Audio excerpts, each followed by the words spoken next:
페이지 91페이지 제17장 성 프란체스코가 밤중에 기도할 때 그리스도와 동정 마리아와 그리고 여러 성인들과 이야기하는 것을 어떤 어린 형제가 본 이야기. 성 프란체스코가 생존하여 있을 때 순결한 한 소년이 형제회에 입회하여 어느 수도원에서 살고 있었다. 그곳은 매우 궁핍하였기 때문에 형제들은 맨 땅에서 그냥 잤다. 하루는 성인이 이 수도원에 들렀는데 늘 해오던 대로 다른 형제들이 잠자는 틈에 일어나 기도하려고 끝기도를 마친 후 곧 잠을 청했다. 그런데 그 소녀는 성 프란체스코가 얼마나 성덕이 큰지, 밤중에 일어나 어디로 가 무엇을 하는지 샅샅이 엿보기로 마음먹었다.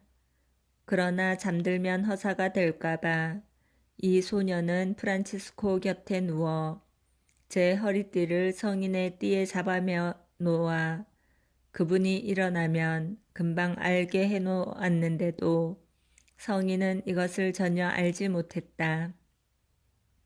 한밤중에 모든 이가 잠들자 조용히 일어난 성 프란치스코는 허리띠가 붙들어 매진 것을 보고 소년이 눈치채지 못하게 가만히 매듭을 풀었다.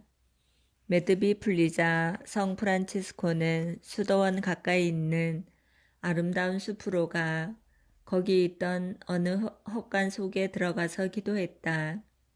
얼마 후 소년이 잠을 깨어보니 메어놓은 것은 풀어졌고 성인은 이미 일어난 것을 보자 즉시 일어나 성인을 찾아 나섰다. 마침 숲으로 통하는 문이 열려져 있으므로 그리로 갔다고 믿고 자기도 숲속으로 들어갔다. 성 프란체스코가 기도하고 있는 장소에 가까이 가자 소녀는 여럿이 큰 소리로 말하는 소리를 듣게 되었다. 그래 뭐가 이렇게 들리는지 알아보려고 바삭 다가서니 성 프란체스코의 주위를 신비로운 빛이 둘러싸고 그 빛 가운데 그리스도와 성 마리아와 요한 세자와 복음사가 성 요한과 무수한 천사의 무리가 성인과 더불어 이야기하고 있는 모습이 보였다.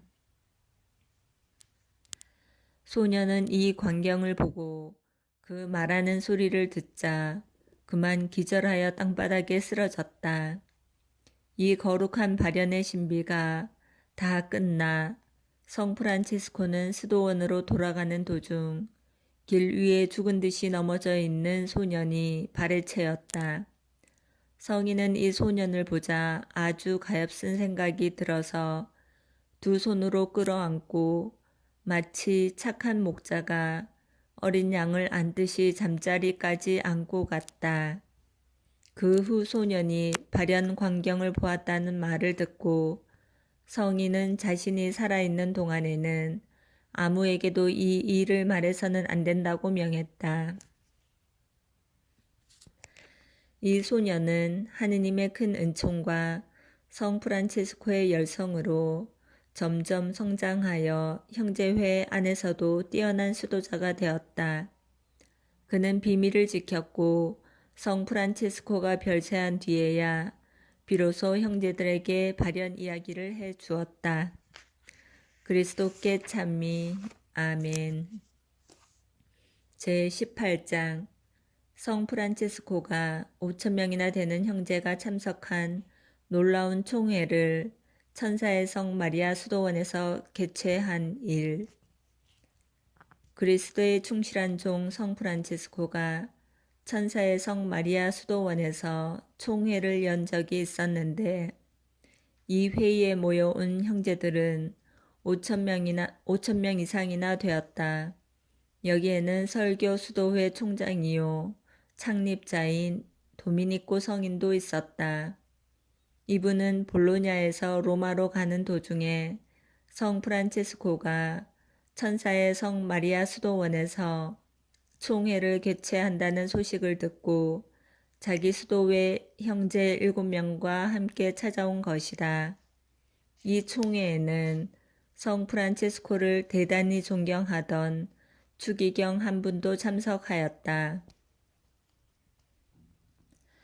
성 프란치스코는 그분이 장차 교황이 될 것이라고 예언하였던 바 훗날에 과연 그대로 되었다.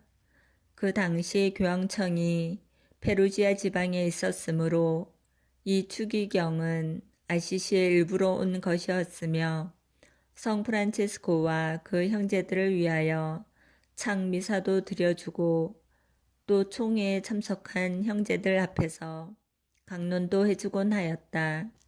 그는 이 거룩한 모임을 찾아와서 회의에 참석한 형제들이 천사의 성 마리아 수도원 부근 들판에 60명, 100명씩 혹은 200~300명씩 때를 지어 앉아서 모두 마음을 다해 하느님께 대해서만 말을 나누거나 오직 기도와 눈물과 자선 행위에 몰두해 있는 것을 보게 되자 크나큰 기쁨과 신앙심을 느꼈다. 모든 이들이 너무도 침묵을 잘 지키고 예모 있게 행동하였으므로 무슨 불만이나 불평의 소리를 들을 수가 없었다.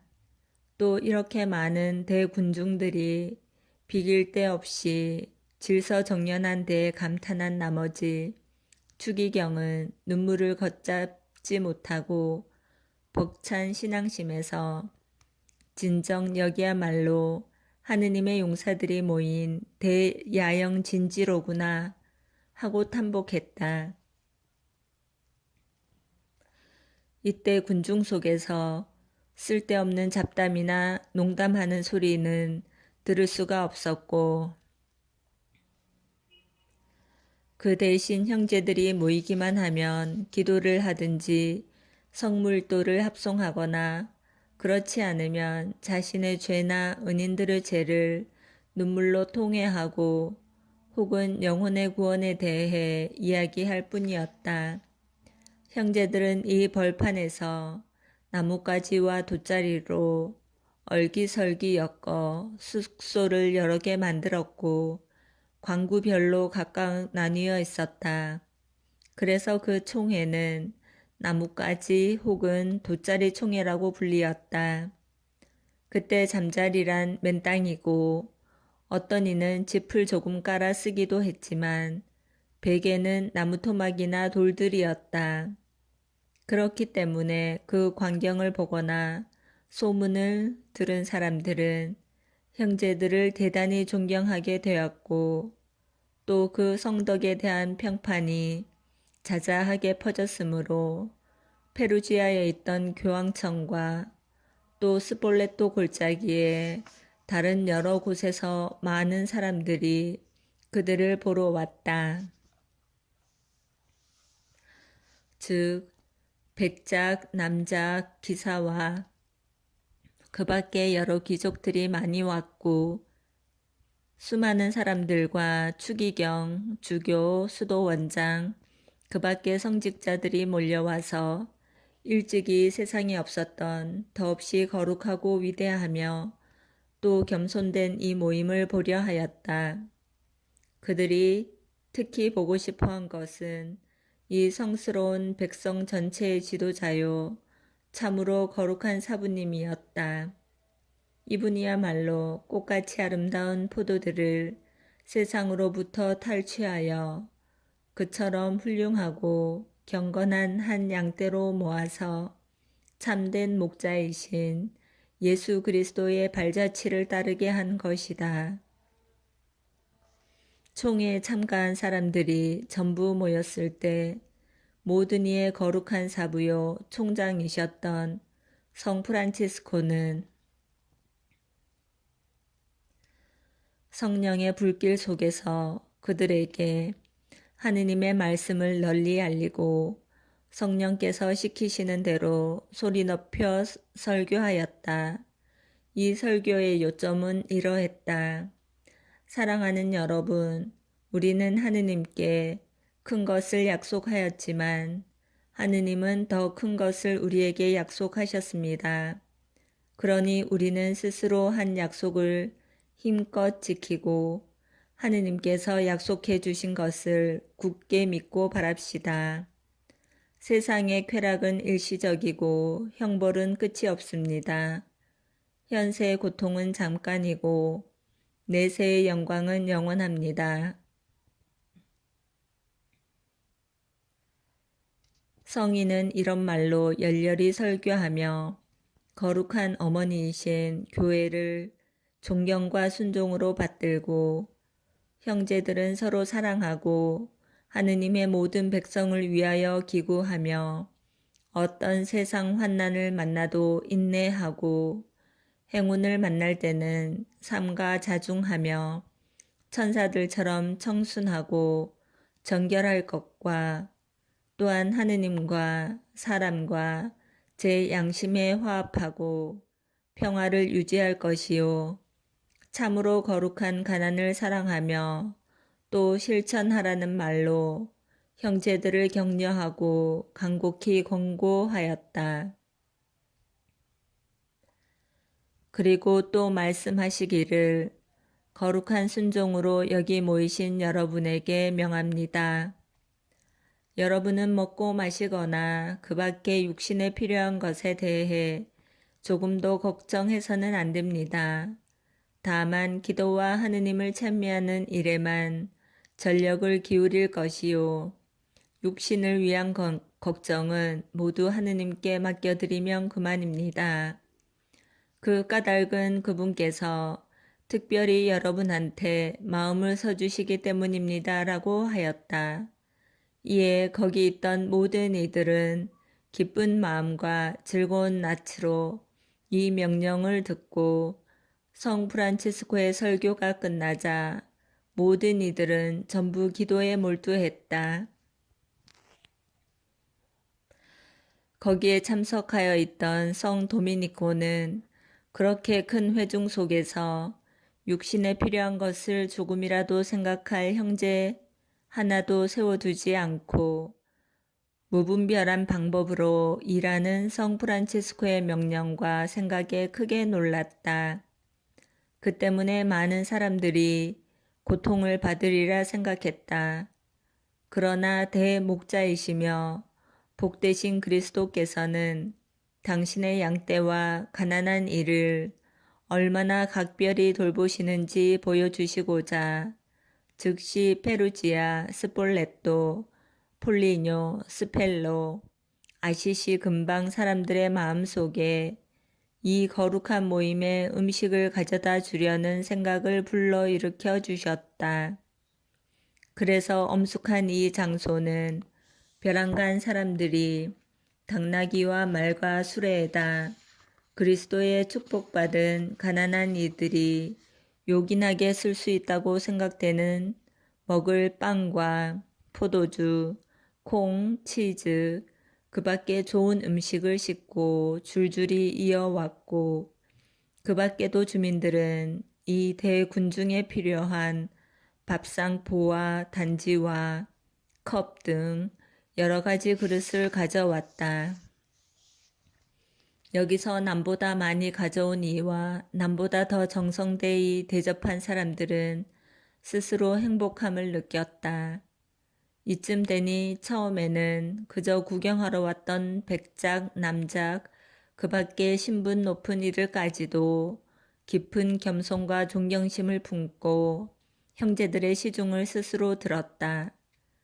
성 도미니코는 그러한 것을 모두 보고 나자 진정으로 하느님의 섭리가 이 형제한테 세심한 주의를 기울이고 있음을 확실히 깨달았고 자기 자신이 프란치스코 성인더러 분별 없는 명령을 하는 사람이라고 생각한 것이 잘못이었음을 겸손되이 뉘우쳤다.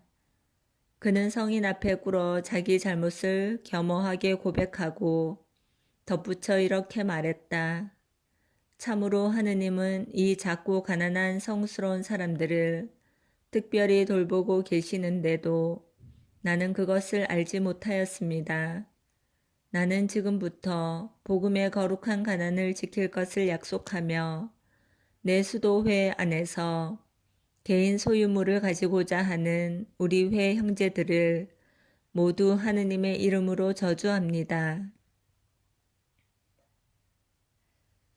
이같이 성 도미니코는 참으로 거룩한 프란치스코의 신앙과 이처럼 크고 질서정연한 모임의 순종과 가난과 또한 하느님의 섭리와 여러 가지 좋은 것들이 풍성함에 감명을 받았다. 바로 이 총회 때 여러 형제가 맨몸에 고복을 입고 쇠띠를 두르고 있었기 때문에 많은 이가 병이 들었고 죽은 자도 몇 명 되고 기도할 수 없게 된 이도 많다는 성 프란치스코에게 여쭌 사람이 있었다. 그 말에 성 프란치스코는 참으로 자상한 아버지처럼 거룩한 순종으로 명해서 고복과 쇠띠를 몸에 지니고 있는 사람은 모두 벗어서 자기 앞에 내놓으라고 명령했다. 사람들은 그렇게 하였는데 철로 만든 고복이 500이나 되고 팔과 허리에 둘렀던 쇠띠는 훨씬 더 많았다. 이런 것들이 얼마나 많았던지 산더미를 이루었다. 성 프란치스코는 그것을 전부 그 자리에 남겨두게 하였다. 총회가 끝난 다음 성 프란치스코는 이 악한 세상에서 죄에 물들지 말도록 꾸준히 선행하라고 가르쳤다. 그리고 하느님의 강복과 자신의 축복을 주어 각각 넘치는 영혼의 기쁨을 가득 안고 자기 광구로 돌아가게 하였다. 그리스도께 찬미. 아멘.